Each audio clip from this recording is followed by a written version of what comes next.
For the first time, hybrid variety in cotton was evolved in। किस country ने hybrid cotton का पहला variety develop करके पूरे वर्ल्ड को गिफ्ट करा था? जापान, चाइना, इंडिया या फिर यूएसए? हेलो दोस्तों, आपका स्वागत है एग्रीलॉजिक टीम इंडिया पर। तो चलिए शुरू करते हैं। किस कंट्री ने रिलीज़ किया था हाइब्रिड वैरायटी? चलिए देखते हैं हाइब्रिड वैरायटी को किसने डेवलप किया था।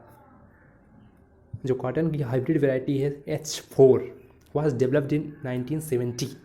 जो साइंटिस्ट हैं जिनका नाम है चंद्रकांत टी पटेल, जिसको हम शॉर्टकट में CT पटेल नाम से जानते हैं, जिन्हें उन्होंने डेवलप किया था हाइब्रिड H4 नाम की वैरायटी, जो कि कॉटन की है और ये इंडिया की है, इसलिए हमारा ऑप्शन सही होगा C number, India. Next question है हमारा, रेनबो रिवोल्यूशन रिफर्स टू। देखिए ऑप्शन यहाँ पर क्या है। फर्स्ट ऑप्शन पर देखिए आप, increase in food grain production. क्या ये सही है? Increase in food grain production ये हमारा एक्चुअली में क्या होता है?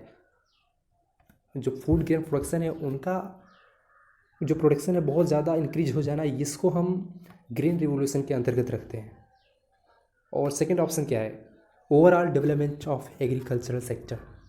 Overall development of agricultural sector, इसका मतलब है कि आप food grain production, fisheries production, live stock production, milk production, everything, horticulture crop production, सभी को मिलाकर सभी का अगर डेवलपमेंट जो है वो इंक्रीज हो जाता है, सभी का प्रोडक्शन इंक्रीज हो जाता है, तो उसको हम बोलते हैं रेनबो रिवोल्यूशन। हमारा B नंबर ऑप्शन सही है। C नंबर पर ध्यान ही नहीं देना है। Productive performance of agriculture over time, सभी टाइम को मिलाकर पूरा परफॉर्मेंस एग्रीकल्चर का, ये ऐसा कुछ नहीं होता, सिर्फ होता है overall development of agricultural sector. तो हमारा ऑप्शन नंबर B सही होगा। थर्ड नंबर पर आते हैं आपका, the main objective of growing cash crop is to. Cash crop क्या होता है? एक्चुअली कैश क्रॉप जो होता है उसका मेन ऑब्जेक्टिव यहाँ पर दिया गया है। देखिए ऑब्जेक्टिव इसके 4 होंगे, जो इसका मेन ऑब्जेक्टिव कैश क्रॉप है उसमें आपको चूज करना है।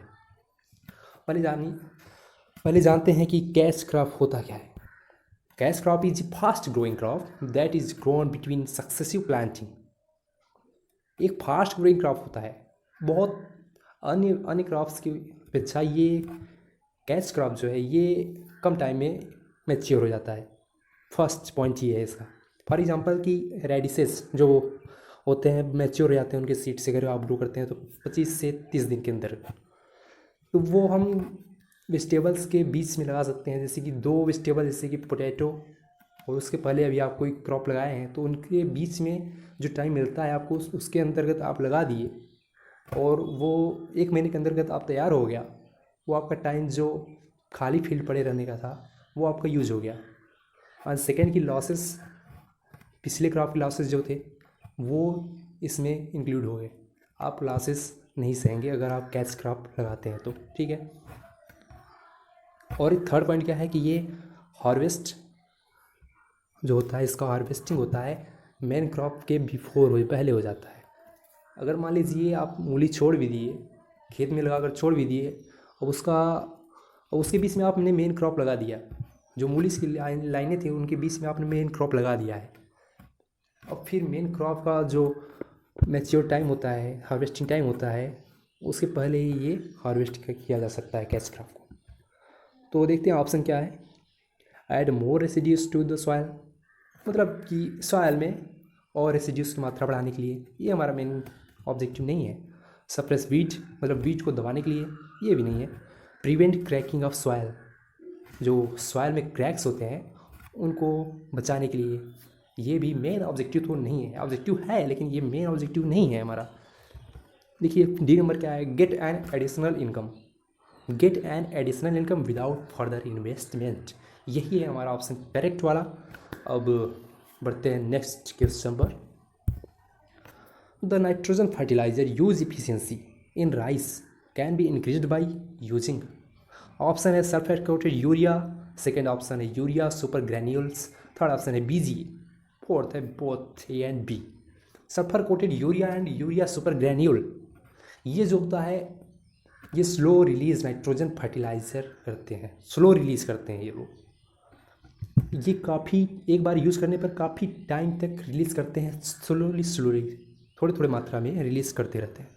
जबकि थर्ड ऑप्शन क्या है, बीज, ये ब्लू ग्रीन एल्गीज, ये एक्चुअली हमारा क्या है, ये बायोलॉजिकल नाइट्रोजन फिक्सेशन है, ये इन्वायरमेंट से नाइट्रोजन को फिक्स करता है। जबकि हमारा क्वेश्चन है नाइट्रोजन फर्टिलाइज़र यूज एफिशिएंसी, जो फर्टिलाइज़र आपने यूज़ किया, कौन सा फर्टिलाइज़र यूज़ करें कि इफिशियंसी नाइट्रोजन की वो बढ़ जाए। तो हमारा ऑप्शन होगा A and B both. Next question पर आते हैं, विच इज C4 प्लांट।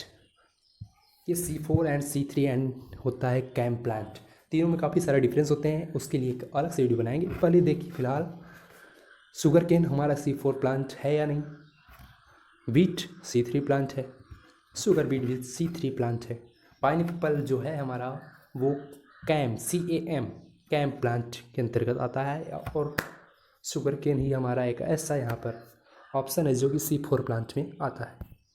देखिए C3 प्लांट्स की एग्जांपल दिए हैं, wheat, rye, oat, rice, cotton, ETC। C4 plants होते हैं maize, sugar cane, sorghum and amaranthus, ETC। Okay, तो नेक्स्ट मूव करते हैं। हमारा क्वेश्चन है the number of crops grown per annum, एक साल में जितने पौधे, जितनी बार क्रॉप्स लगाए गए। 3 सीज़न होता है, 3 सीज़न में आप चाहे 3 सीज़न लीजिए, 3 क्रॉप लीजिए, 4 क्रॉप लीजिए, 5 क्रॉप लीजिए, कितने भी on A given area. 1 hectare है मान लीजिए आपके पास, उस 1 हेक्टेयर पर कितनी बार क्रॉप्स लगाए गए और 100 से मल्टीपल कर दिया गया, इसको किस नाम से जानते हैं? Cropping intensity, cropping index, cropping density और none of the above. Actually इसको हम जानते हैं क्रॉपिंग इंडेक्स के नाम से, जो कि क्रॉपिंग का ब्यौरा रखते हैं। क्रॉपिंग इंटेंसिटी क्या होता है आइए जान लेते हैं, उसका फार्मूला क्या होता है। क्रॉपिंग इंटेंसिटी का gross cropped area by net sown area into 100, इसको बोलते हैं cropping intensity. Plant density is the number of individual plants present per unit of ground area. ये बेसिक सी बात है, जैसे कि छोटे से कितने भी एरिया में कितना सारा प्लांट लगा हुआ है या कितना कम प्लांट लगा हुआ है, यही होता है हमारा प्लांट का डेंसिटी। तो ये नेक्स्ट क्वेश्चन है हमारा, the major gas responsible for greenhouse effect is. बोल रहा है कि जो ग्रीन हाउस इफेक्ट होता है, 3-4 गैसों का मिक्सचर होता है, उसमें सबसे ज़्यादा किस गैस का रोल होता है? तो हमारे पास ऑप्शन है CO2, methane, oxygen and water vapour. देखिए हम आपको 2019 का डाटा दिखा रहे हैं, यहाँ पर जैसा दिया हुआ है कार्बन डाइऑक्साइड का 80% रोल था उसमें। 2019 में जो हमारा ग्रीन हाउस इफेक्ट था उसमें 80% कार्बन डाइऑक्साइड का रोल था, एंड सेकंड नंबर पर मीथेन जिसका 10% रोल था, एंड नाइट्रस ऑक्साइड 7%। उसके बाद 3% में अदर गैसेज हैं। तो हमारा ऑप्शन नंबर ए सही होगा यहाँ पर। नेक्स्ट क्वेश्चन की तरफ बढ़ते हैं। हमारा नेक्स्ट क्वेश्चन है the instrument used for measuring depth of water table. जो वाटर टेबल की गहराई होती है उसको नापने के लिए, डेप्थ होता है उसको नापने के लिए किस इंस्ट्रूमेंट का यूज़ किया जाता है? हमारे पास ऑप्शन तो दिए हैं 4। लाइसीमीटर का देखते हैं, लाइसीमीटर का यूज़ किस लिए करते हैं हम लोग? तो लाइसीमीटर का यूज़ इसीलिए करते हैं एक्चुअल एवेपोरेशन रेट जो होता है उसको नापने के लिए। एंड ओडोमीटर का यूज़ हम व्हीकल पर लगाए हुए देखते हैं, जिससे हम डिस्टेंस नापते हैं, है ना। और जो पीजोमीटर होता है इसके थ्रू नापते हैं वाटर टेबल की गहराई। अच्छा, मैनोमीटर होता है और पीजोमीटर। जो पीजोमीटर होता है इसके थ्रू हम लोग लिक्विड प्रेशर का पता करते हैं। Liquid pressure means water table हमारा किस स्थान पर कितना प्रेशर है। और सेकंड है ये मैनोमीटर, डी नंबर। मैनोमीटर का यूज़ हम कहाँ करते हैं? मैनोमीटर का यूज़ हम गैस प्रेशर में, जो गैस प्रेशर होता है उसको मेज़र करने के लिए यूज़ करते हैं, और जबकि पीजोमीटर का यूज़ लिक्विड प्रेशर का है। इसलिए हमारा ऑप्शन नंबर 3 सही होगा।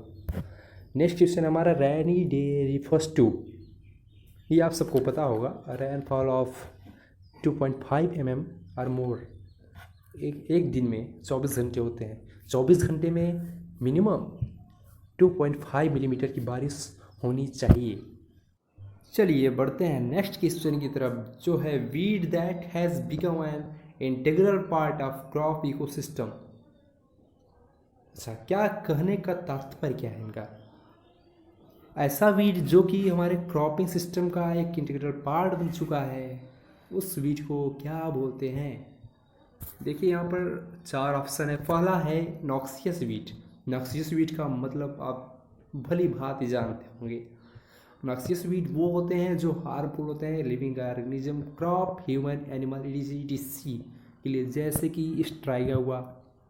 और दूसरे नंबर पर आप रख लेते हैं कांग्रेस ग्रास, पार्थेनियम स्पीसीज।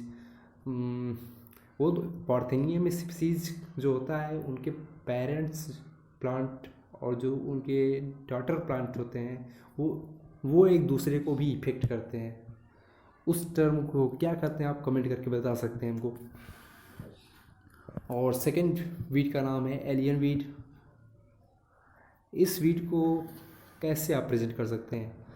आप एक कंट्री के निवासी हैं, आपकी कंट्री में उस वीड का उत्पत्ति या ओरिजिन नहीं हुआ, आप उस वीड को एलियन वीड बोल सकते हैं।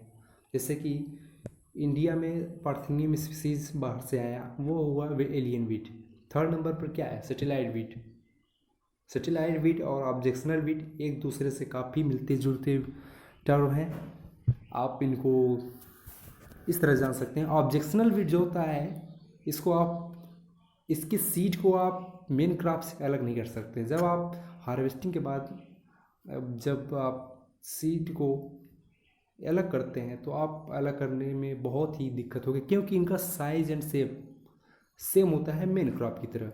जबकि सैटेलाइट वीड में क्या होता है, ये एक दूसरे क्रॉप और जो वीड होते हैं, सैटेलाइट वीड क्रॉप की तरह ही वो दिखने में होते हैं, क्रॉप की तरह ही इनका मैच्योर स्टेज होता है, क्रॉप की तरह ही सब कुछ, इनका लीव्स सब कुछ ही क्रॉप की तरह होता है, उनको बोलते हैं सैटेलाइट वीड।